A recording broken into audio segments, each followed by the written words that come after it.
So hello, what's up mga ka-J-Vlog? Welcome ulit sa panibagong video. And for today's video, i-game test natin ngayon itong isang budget smartphone which is the Poco C85. Maganda kaya to for gaming? Tara, check natin.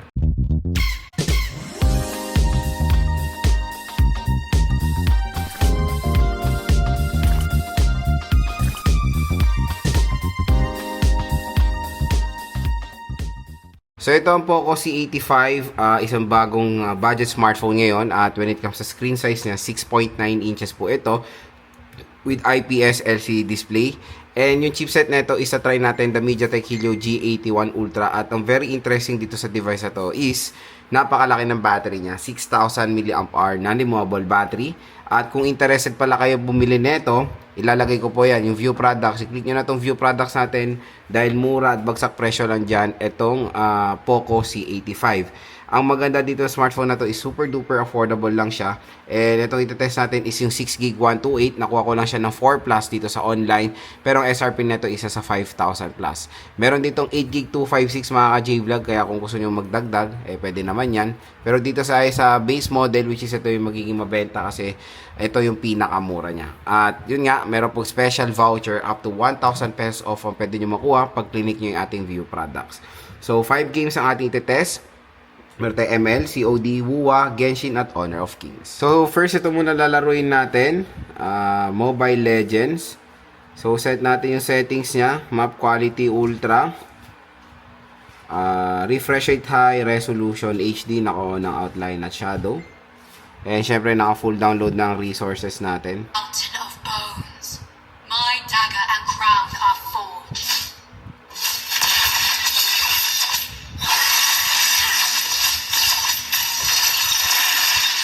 Blood. Enemy has been slain. Double kill. For an insect, death is the only mercy.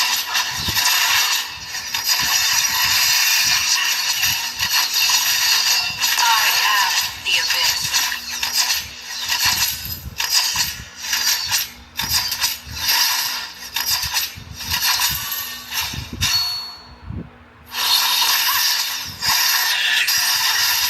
Unlike those pathetic creatures of the light. So pagdating sa Mobile Legends, super duper ganda ng performance dyan ni Poco C85, no frame drops at all, kaya-kaya sa mataas sa settings. And ang ganda nung screen niya, yung aspect ratio, very comfortable maglaro. Ang laki ng space ko naglalaro dito sa Poco C85. Has been slain. You have slain an enemy. So next is Honor of Kings. Ayan, FPS high, resolution ultra. To farm some extra resources while waiting for the next minion wave.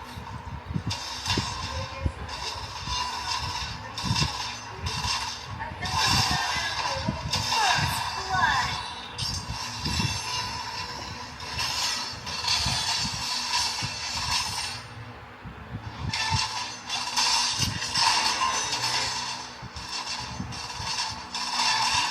Get out of there! Pull back as soon as an enemy tower targets you.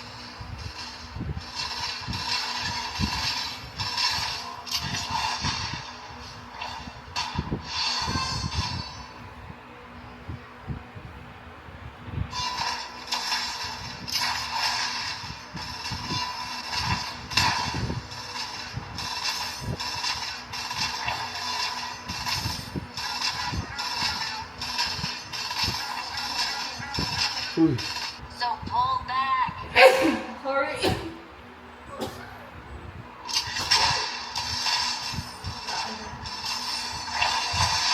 out there! Pull back as soon So pagdating sa Honor of Kings, playable na playable din naman dito sa Poco C85. Okay na okay rin yung performance niya. Nakakalaro naman tayo na mabuti. Ayan. target you if you attack an enemy hero while within. So next is COD, Battle Royale. Ayan. So graphics natin medium. Frame rate natin nasa high.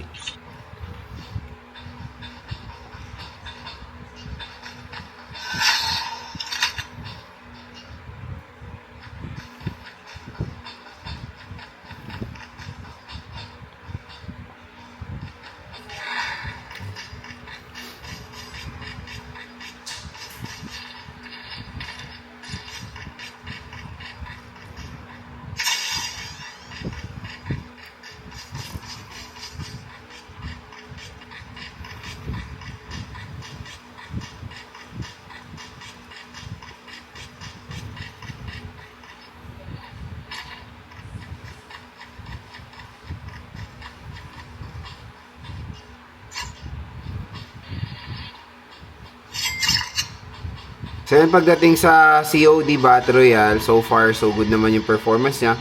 May mga konting frame drops along the way, pero manageable naman siya mga idol. Ayan o, ayan. So makakalaro rin naman kayo kahit paano ng COD dito, pero again hindi po siya available sa mataas na settings. Medium lang ang pinakamataas na graphics na available ng COD dito sa Poco C85.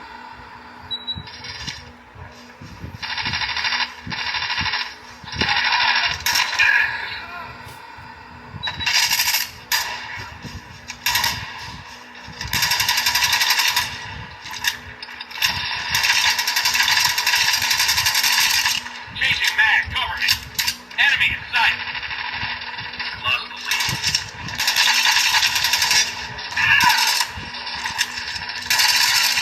Chasing mag.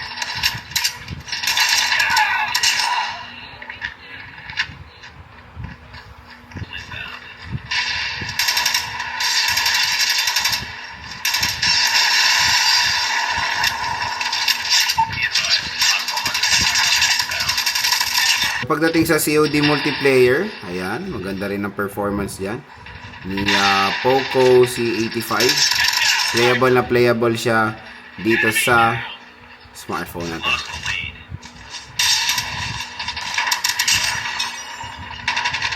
Reloading. So next is Genshin Impact. So set muna natin yung settings na. Let's try to set sa mataas sa settings muna itong laro na to. So graphics natin highest. Oops. 60 FPS. I-off na lang natin yung motion blur. Okay, so start tayo. As you can see, gumanda talaga yung graphics niya, pero nagpe-frame drop talaga siya mga idol from time to time. Ayan.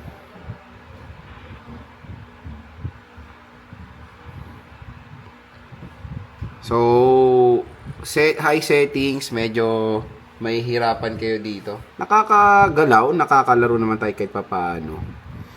Pero hindi siya smooth. Expect nyo na yan. Ayan, nag-frame drop siya from time to time sa mataas sa settings. Ngayon, try natin iset sa pinakamababa. Tingnan natin kung makakahinga na ng mabuti yung device. So, lowest, 30 FPS. Let's try. Mas better na yung rotation. Mas better na rin yung movement. Kumbaga, parang gumaan na rin siya.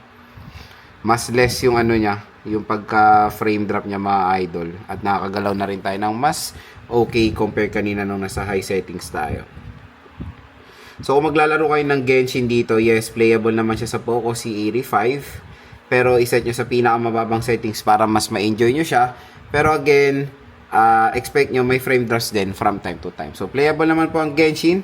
At ang suggest na graphics natin is lowest talaga. So next is Wuthering Waves. So set natin yung settings nya. Yan na natin, wait lang. Okay, so yung settings nya, try lang natin iset. Ayan, okay. So nasa performance siya, kumbaga recommended resolution low, 30 FPS. So yan na lang, nasa recommended na lang tayo. Ayan, medyo pixelated. Pero tingnan natin, parang ano to, mas nahihirapan siya when it comes sa, ayan na oh.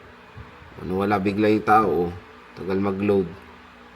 Iset na natin siya sa mas pinakamababa kasi kahit yung recommended, hindi ano eh, hindi advisable eh.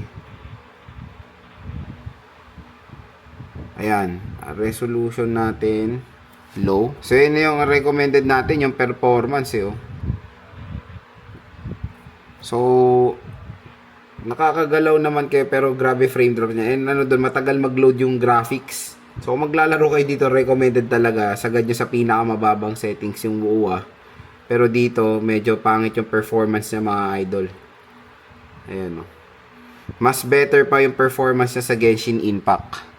Kawawa oh, parang hirap na hirap yung chipset nito when it comes sa UA.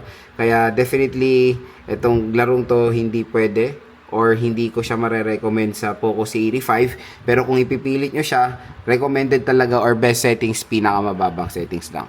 So yun mga ka-J-Vlog, ang game test natin dito sa Poco C85. As you can see naman, okay naman doon kahit paano panlaro itong smartphone na to for a price tag na 4 to 5,000 pesos. Pinaka-advantage ng Poco C85 is of course yung kanyang RAM, napakalaki. 6GB of RAM na itong device na to. At na-handle niya naman yung COD, ML, and Honor of Kings, yung mga ganyan mas lighter ang load, kumbaga. Pero pagdating sa Genshin at WoW, ang pinaka-recommend natin dito na gamitin nating settings is nasa pinaka-mababang settings. So, frame drop siya from time to time sa mga heavy games na yan. Playable naman, basta mababa po yung settings na isiset natin. So, yun, ang pinaka-the best nga dito or advantage ng Poco C85, yung kanyang large battery, ang kunat ng battery netong device na to, in fairness makunat yung battery, malaki yung display, and napakalaki ng RAM. So definitely, kung naghanap kayo ng isang smartphone na mararaos nyo rin naman ng paglaro, okay na okay rin naman i-suggest ang Poco C85. The G81 Ultra is a chipset for budget smartphone na it can handle naman ng mga modern games. Kaya kung interested kayo dito sa device na to, ilalagay ko dito yan, View Products. I-click nyo na tong View Products dyan dahil mura at bagsak presyo lang tong Poco C85. At kung i-rate ko yung gaming performance nito sa kanyang presyo na 4 to 5,000 pesos, ang score ko dito mga ka-J-Vlog, nasa 9.